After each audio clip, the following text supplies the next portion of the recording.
1등 당첨된 분이 계셨습니다. 그때 당시 2024년도 브라질 복권 1등 당첨 금액이 브라질 복권 역사상 10손가락 안에 들 정도로 어마어마한 금액이었어요. 그래서 그때 당시 환율로 계산을 해보니까 한국 돈 475억에서 480억 정도. 얼마나 좋겠습니까? 저도 목사지만 부럽더라고요. 너무 기쁘지 않겠습니까? 이 코로나 지나면서 얼마나 어려웠을 텐데, 코로나 지나면서 그 어려운 모든 고통을 한 번에 날려버릴 만큼 큰 기쁨이 이 남성에게 나타났다라는 것입니다. 무려 5천만 분의 1의 확률이었다라는 것입니다. 5천만 명이 복권을 샀지만 1등은 한 명이었다라는 것입니다. 얼마나 기쁜 일인지 모릅니다. 자기도 기쁘고 가족도 기쁘고 또 이분을 아는 모든 사람들이 다 기쁘고 기대가 되는 것입니다. 혹시 나한테도 뭐 좀 떨어지지 않을까? 얼마나 기쁘고 기대가 되는지 모릅니다. 그런데 복권이 당첨되고 25일 만에 이 남성이 세상을 떠나게 됩니다. 치과에서 임플란트 치료받으려고 치과 대기실에 기다리고 있다가 갑자기 쓰러져서 죽은 거예요. 이게 너무 이상하니까 이 가족들과 주변 사람들이 다 경찰에 요청을 해요. 철저하게 조사해달라고. 이거 누가 돈 때문에 죽인 거 아니냐고. 이 사람 돈 뺏으려고 살해한 거 아니냐고. 치과도 조사해주고 의사도 조사해주고 간호사도 다 조사해달라고. 혹시 치과 의자에 무슨 문제가 있지 않냐고.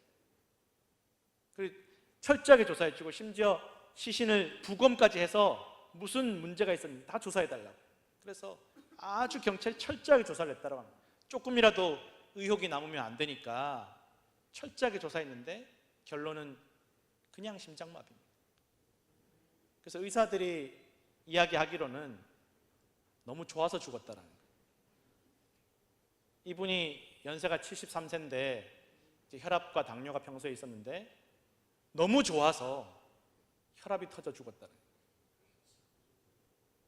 너무 좋은 일인데 이 기쁨이, 이 좋은 일이 이분에게는 슬픔과 괴로움이 되었다라는 것입니다.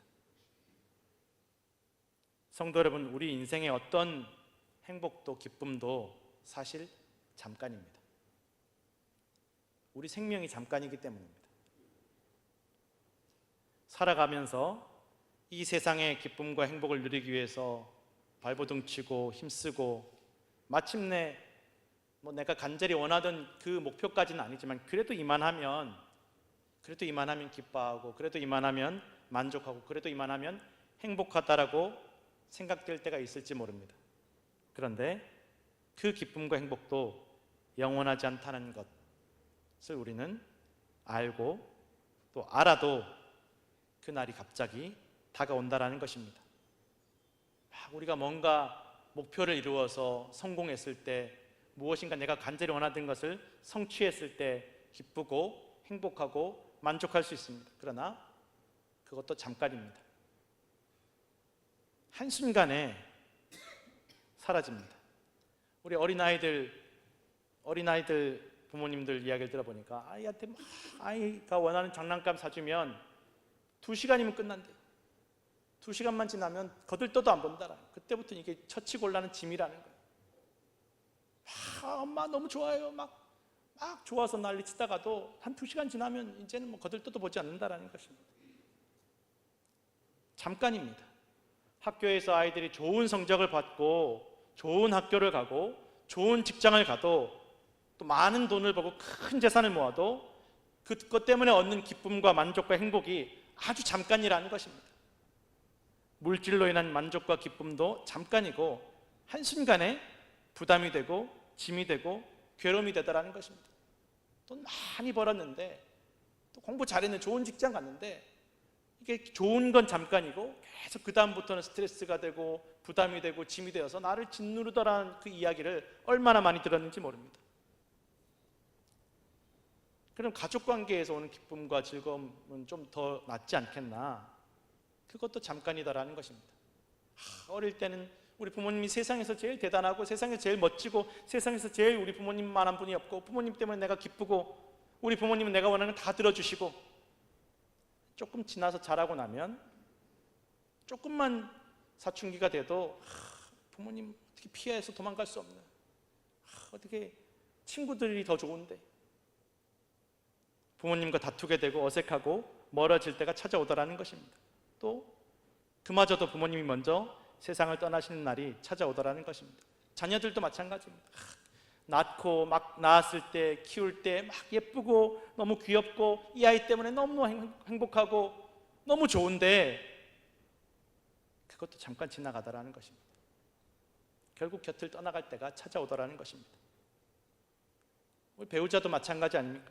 콩깍지가 끼어서 뭘 해도 다 정말 이 사람 없으면 죽을 것 같은데 조금 지나고 나서 콩깍지가 벗겨지고 나면 이 사람 없으면 죽을 것 같은 그 마음이 이 사람 때문에 죽을 것 같은 그 마음으로 바뀌더라는 거예요. 결국 시간이 흐르면 이 사람 때문에 못 살겠다. 성도는 세상에 어떤 것도, 어떤 관계도 제 아무리 큰 기쁨과 만족과 행복을 주는 것처럼 보여도 결국 잠깐 지나가고 끝나는 때가 찾아옵니다. 알고 있지만, 그런 날이 올 거라는 걸 알고 있지만 갑자기 찾아옵니다. 오늘 이 가나의 혼인잔치는 이게 신랑과 신부만 기쁜 날이 아닙니다. 온 가족들이 다 기뻐하고 동네 사람들이 기뻐하고 심지어 멀리 있는 친척들, 알고 있는 친구들에게 엄청난 기쁨입니다. 이때 당시에는 이 결혼식이 그냥 두 사람만의 문제가 아니라 짧게는 일주일, 길게는 2주일 정도 혼인잔치를 벌이는 축제이고 또 잔치입니다. 그래, 신랑 신부만 즐겁고 기쁘고 끝나는 게 아니라 가족들과 친척들과 친지들이 멀리서 며칠에 걸쳐서 오기도 하고 이제 약혼하고 1년 뒤에 결혼식을 하는데 그 1년 동안 얼마나 준비를 많이 하는지 모른다는 것입니다. 이 잔치를 즐기는 것입니다. 이 일상 동안 매일 일하고 매일 힘들고 매일 고통스러운데 아무런 즐거움도 없고 좋을 일이 하나도 없는데 낙이 없던 시절에 이거 다 모든 짐을 내려놓고 고민을 내려놓고 이 스트레스를 내려놓고 일주일에서 2주일 동안 그저 먹고 마시고 즐기며 기쁨을 나눌 수 있는 이 시간이 단체 휴가와도 같은 날입니다. 이 혼인잔치가 얼마나 기쁜 날인지 모릅니다. 다 먹을 거 마실 거 다 이 혼인집에서 다 제공해 주니까 일 안 해도 먹고 살 수 있고 다 좋은 일로 서로 기뻐해 주고 축하해 주니까 이 혼인잔치 기간만큼은 모두가 다 함께 기뻐하는 축제라는 것입니다. 또 사람들이 먹고 마시는 데서 얻는 기쁨이 얼마나 큽니까? 먹는 기쁨, 마시는 기쁨, 이게 얼마나 큰 기쁨인지 모릅니다. 그리고 특별히 이 기쁨, 혼인잔치에서 아무 걱정 없이 먹고 마시는 기쁨, 그리고 혼인잔치를 즐거워하는 이 기쁨을 지켜주는 가장 핵심적인 기쁨의 상징이 뭐냐? 바로 포도주였습니다. 먹는 것도 한두 번이죠. 배부르면 또 별로지 않습니까? 또 먹다 보면 또 배가 부르면 또 지겹기도 하고 또 먹다 보면 또 온갖 생각들이 또 들어오고 내가 이렇게 그냥 놀고 먹어도 되나? 또 집에 놔두고 온 일거리들 어떻게 하나? 또 사람들 어떻게 하나? 걱정이 파고드는데 이런 걱정을 막아주는 것이 포도주라는 것입니다. 물론 당시에는 식사 때 물처럼 마시던 것이 포도주인데 그렇다고 안 취하는 게 아니지 않습니까? 포도주 마시고 취하는 좀 알딸딸해지니까 걱정 근심이 사라지는 거예요. 그래서 우리 한국 사람들도 논일 하다가 막걸리 안 드시면 일 안 하시잖아요. 그런 적이 없으신가 봐요. 좀 이 포도주가 들어가야 다른 걱정 근심을 막아주고 기쁨을 계속 일주일에서 2주일 동안 계속 기쁨을 누릴 수 있다는 것입니다. 기쁨과 즐거움이 흔들릴 때 이 포도주가 기쁨을 지켜주는 역할을 했다는 것입니다. 그래서 이 혼인잔치에 혼주들이 제일 신경 쓰는 게 신랑 신부가 아니라 이 음식과 포도주가 끊어지지 않는 것. 이거 책임지고 음식과 포도주를 끊어지지 않게 해야 되고 음식과 포도주를 관리하는 사람만 따로 두는 것입니다. 집에서 제일 좀 힘이 있는 사람, 영향력이 있는 사람을 책임자를 세워서 포도주와 음식이 끊어지지 않도록 관리하게 하는 것.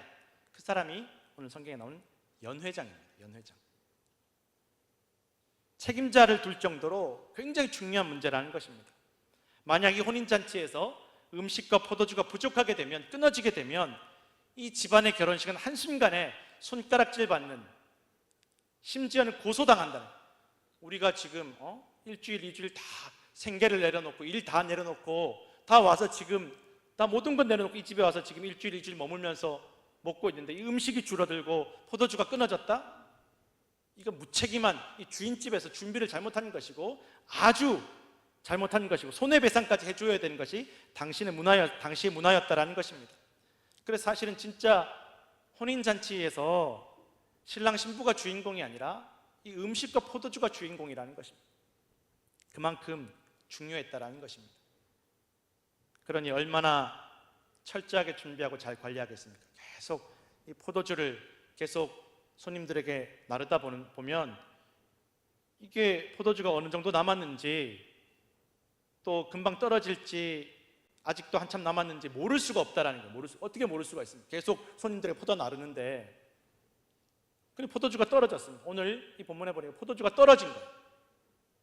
두 가지 가능성이 있어요. 첫 번째는 너무 막 연회장이고 누구고 다 너무 기쁨에 취해서 너무 기뻐서 이 포도주 떨어지는 걸 모르는 거예요.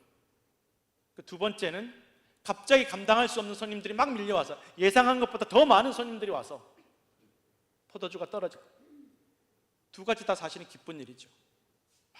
정신 차리지 못할 정도로 기쁘고 감당하지 못할 정도로 기쁘고, 그런데 그 기쁨 때문에, 정신 차리지 못하는 기쁨 때문에, 감당하지 못하는 기쁨 때문에 한순간에 절망으로 떨어지게 되었다는 것입니다.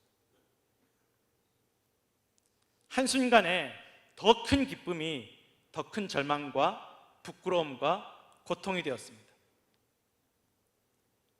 성도 여러분, 높이 올라갈수록 떨어질 때 충격이 더 큽니다. 더 기뻐할수록 실패했을 때 그 고통과 쓰라림은 감당하기가 어렵다는 것입니다.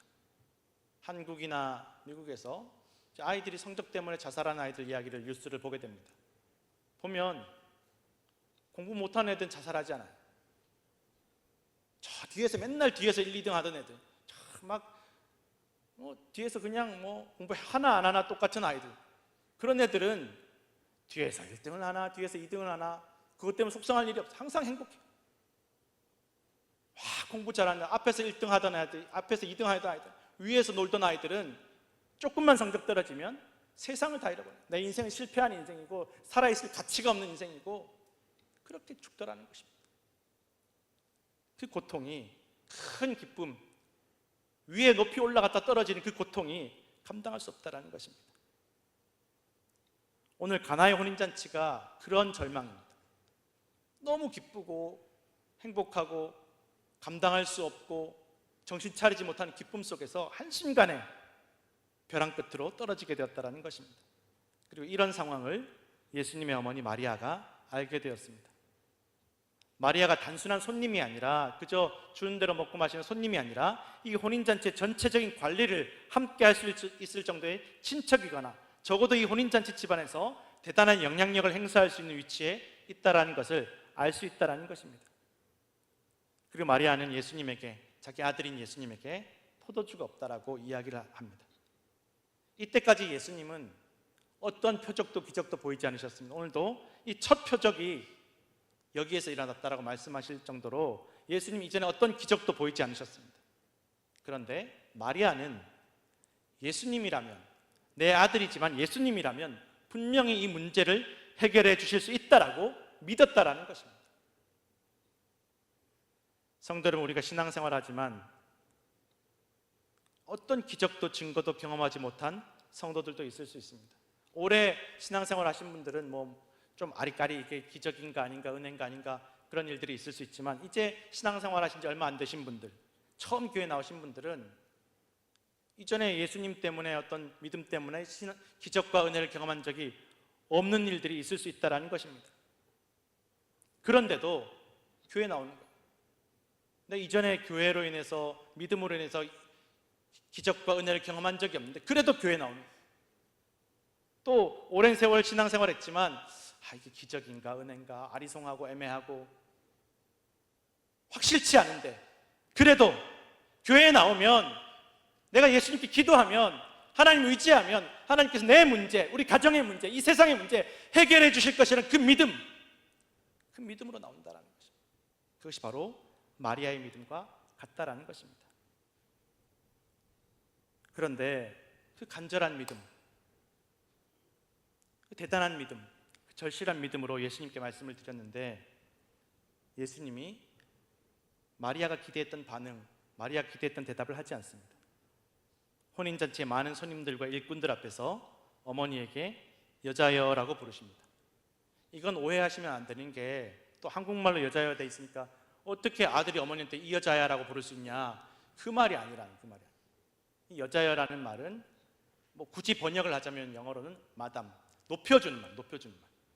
마치 교회에서 권사님, 집사님 높여주는 것처럼 높여주는 말이라는 것입니다. 어머니를 어머니로 대하는 것이 아니라 공식적인 호칭으로 부른다라는 것입니다. 어머니, 여자요, 여성이요, 부인, 마님, 높여주는 말입니다. 내 어머니로서가 아니라 이 혼인잔치의 중요한 사람으로 높여 부르는 말입니다. 그런데 어머니를 높이면서 동시에 예수님께서도 내가 지금 이 자리에 어머니 아들로 와 있는 것이 아니라 내가 이 제자들을 이끄는 스승으로 초대받아서 온 손님이라는 것을 분명하게 선을 긋는 것입니다. 나 여기 어머니 아들로 온 게 아닙니다. 그리고 예수님께서 말씀하십니다. 이 결혼잔치, 혼인잔치에서 포도주가 떨어진 일이 나와 상관이 없다라고 말씀하십니다. 내 때가 아직 이르지 않았다라고 말씀하십니다. 이 혼인잔치에 포도주가 떨어진 것이, 이 잔치집에 포도주가 떨어진 것이 예수님께서 해야 할 일, 그 사명과는 관계없는 일이라는 것입니다. 예수님께서 온 세상의 죄를 대신하시고 구원하시기 위해서 이제 제자들 부르시고 이제 본격적으로 공생의 사명과 사역을 시작하셔야 되는데, 그 하나님의 영광을 위해서 걸어가는 그 길, 그 일과 지금 이 혼인잔치 포도주 떨어진 일과 관계없다라는 것입니다. 예수님의 사명과 완전히 다른 문제이고, 그리고 때도 아직 이르지 않았다라는 것입니다. 우리가 신앙생활하면서 간절히 기도할 때가 있습니다. 정말 간절하게 믿음으로 기도할 때가 있습니다. 하나님, 예수님, 성령님, 공부 좀 잘하게 해주세요. 우리나라 축구 이기게 해주세요. 심지어는 어떤 기도까지 합니까? 배가 아픈데 하나님 설사 안 나게 해주세요. 여러분, 이것이 성경의 복음과 무슨 관계가 있습니까? 예수님의 사명과 성경 말씀과 무슨 관계가 있습니까? 하나님의 영광과 무슨 관계가 있습니까? 나 설사 안 나는 게 이게 무슨 관계가 있습니까? 예수님은 마리아에게 정중하게 거절하십니다. 그런데 마리아는 여기서 포기하지 않습니다. 어떻게 내가 부탁했는데 거절하시지? 내 아들인데 어떻게 나한테 이렇게 대하지? 나한테 이렇게 차갑게 여자야라고 높여주지만 이렇게 관계를 분명하게 선을 긋지? 낙심하지 않습니다. 포기하지 않고 이 하인들에게 뭐라고 명령합니까? 저 예수님께서 무슨 말씀을 하시든지 뭘 시키든지 다 순종해. 무슨 말씀, 너희에게 무슨 말씀을 하시든지 뭘 시키시든지 다 순종하라. 이 포도주가 떨어진 문제의 주도권을 예수님께 넘긴다라는 것입니다. 이제 이 문제를 해결하는 것이 어머니 마리아가 아들 예수님에게 시켜서 문제를 해결하는 것이 아니라 이제 이 예수님께서 하인들에게 시켜서 이 문제를 해결하는 이 주도권을 예수님께 다 온전히 맡겨드린다라는 것입니다. 마리아가 하는 것이 아니라 예수님께서 무슨 말씀을 하시든지 그대로 이루어질 것이라는 그 주도권 자체를 예수님께 넘겼다라는 것입니다. 온전히 예수님께 다 맡기는 것입니다. 방법도 때도 무엇도 다 예수님께 이 문제 자체를 예수님께 맡기는 것입니다. 오늘 우리는 우리가 믿는 예수님에게 우리의 문제를 온전히 다 맡기고 계십니까? 무슨 말씀을 하시든지 내가 그대로 하겠습니다. 무슨 일을 시키시든지 내가 다 순종하겠습니다. 그러자 예수님께서 그때서야 이 하인들에게 말씀하시기를 유대인들이 손발 씻기 위해 담아둔 물 항아리 6에 물을 채우라고 명령하십니다. 이상한 명령입니다. 이거는 포도주 담는 항아리가 따로 있고 이 정결 예식을 위한 항아리는 손발 씻는 물을 담아둔 항아리입니다. 당시에는 이 혼인잔치에서 포도주가 떨어지면 포도주 담는 항아리에다가 물을 채워서 적당히 물하고 섞어서 냄새라도 포도주 냄새가 나게 해서 내보내는 것이, 그게 보통 사람들이 상식적으로 하는 일입니다. 그렇지 않겠습니까? 포도주가 없으니 당장 급하게 구할 수 없으니까 포도주 냄새라도 나게, 이미 다 사람들 취해 있는데 이게 물인지 맹물인지 뭐 알게 뭐야 그러고 그렇게 내보냈다라는 것입니다. 그렇게라도 해야 상식적이고 합리적인 일인데, 예수님께서 완전히 포도주 항아리와는 상관도 없는 정말 맹물만 담아있던 그 항아리에다가 물을 채우라고 말씀하십니다. 도대체 이게 무슨 상관이에요? 이 문제와는 상관도 없는 방법을 제시하신다라는 것입니다.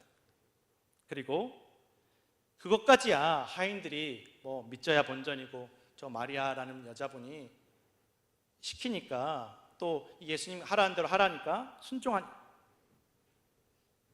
그런데 이 물을 떠서 연회장에게, 이 잔치를, 음식과 포도주를 관리하는 사람이 갖다 주라는 거예요. 이거 포도주라고 갖다 주라는 거예요. 이제 그때부터 하인들의 문제가 된다는 것입니다. 이게 무슨 포도주냐? 너 나 지금 가지고 장난치냐? 나 속이냐? 라고 사람들 보는 데서 공개적으로 매맞고 쫓겨날 수 있다는 거예요. 심지어는 심하면 죽을 수도 있다는 거예요. 이 혼인잔치의 기쁨이 떨어져서, 안 그래도 지금 심각한 문제 가운데 있는데 물 갖다 주면서 이게 포도주입니다 하면 이건 완전히 죽을 수 있는 문제라는 것입니다.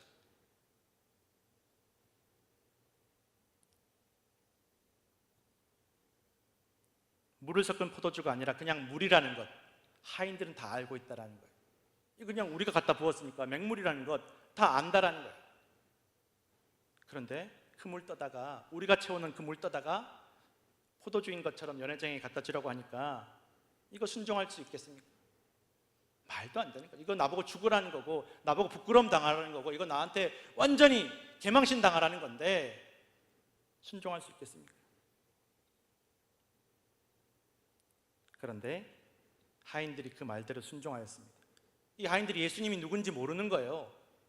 하나님의 아들 그리스도, 우리의 구원자이심, 이거 모른다라는 거예요. 믿음으로 한 게 아니었다라는 거예요. 예수님에 대해서 뭘 알고 있었거나 복음에 대해서 알거나 그런 사람들이 아니에요. 그저 그냥 시키는 대로 일하는 사람들 뿐입니다. 그런데 그럼에도 불구하고 예수님 말씀에 순종하여서 그 말대로 행했을 때, 이 맹물, 떠다 준 맹물을 맛본 연회장이 처음 나온 포도주보다 더 좋은 포도주를 주었다라고 깜짝 놀라고 신랑을 불러 칭찬하게 됩니다. 예수님의 말씀으로 일어난 기적입니다. 그저 예수님 말씀의 능력이었습니다. 그런데 칭찬은 신랑이 받더라는 것입니다. 그러나 예수님 곁에 있던 제자들은 이것을 보았고 경험했고, 예수님이 누구신지도 모르고 순종했던 이 하인들은 알고 깨달았고 경험했다는 것입니다. 성도 여러분, 우리는 인생의 기쁨과 행복과 만족이 갑자기 끊어지며 위기를 만나고 절망할 수 있습니다. 그러나 무슨 문제이든지, 그것이 생명과 죽음에 달린 문제라 할지라도 주님께 그 문제를 가지고 나오시고 온전히 주님께 다 맡겨드리시길 바랍니다. 방법도 때도 다 온전히 맡기시기 바랍니다. 의사도 안 된다 그러는데 뭐 교회 나가서 기도한다고 되겠어?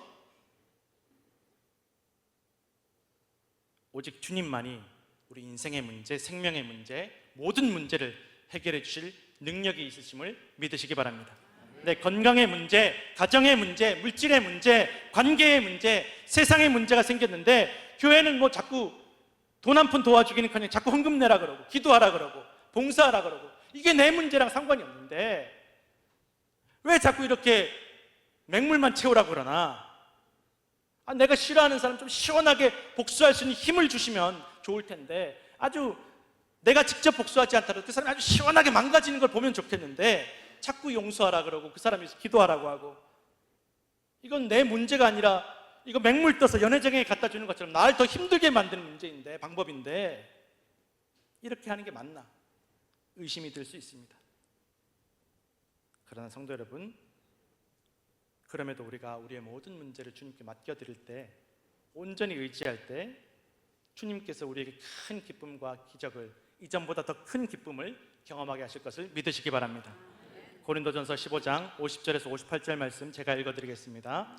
형제들아 내가 이것을 말하노니 혈과 육은 하나님 나라를 이어받을 수 없고 또한 썩는 것은 썩지 아니하는 것을 유업으로 받지 못하느니라.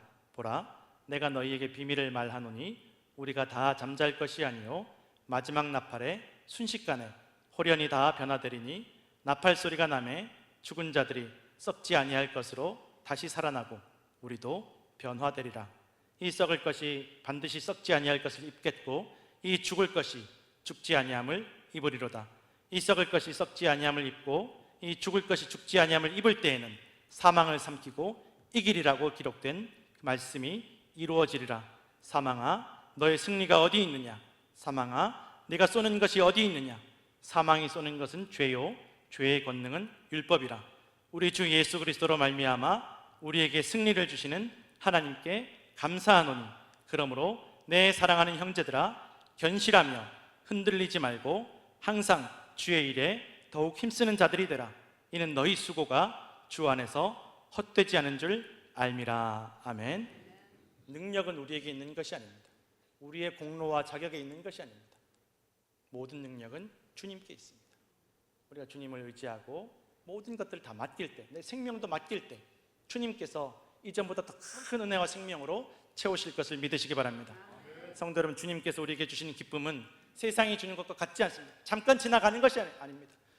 이 세상의 기쁨은 더 큰 기쁨 때문에 더 큰 절망과 고통을 맛보아야 하지만, 살아있는 것 같지만 반드시 죽을 수밖에 없지만, 주님 주시는 기쁨은, 주님 주시는 생명은 영원한 줄로 믿으시기 바랍니다. 오늘도 이 영원한 생명과 기쁨을 누리시는 성도들 되시기를 간절히 축원합니다.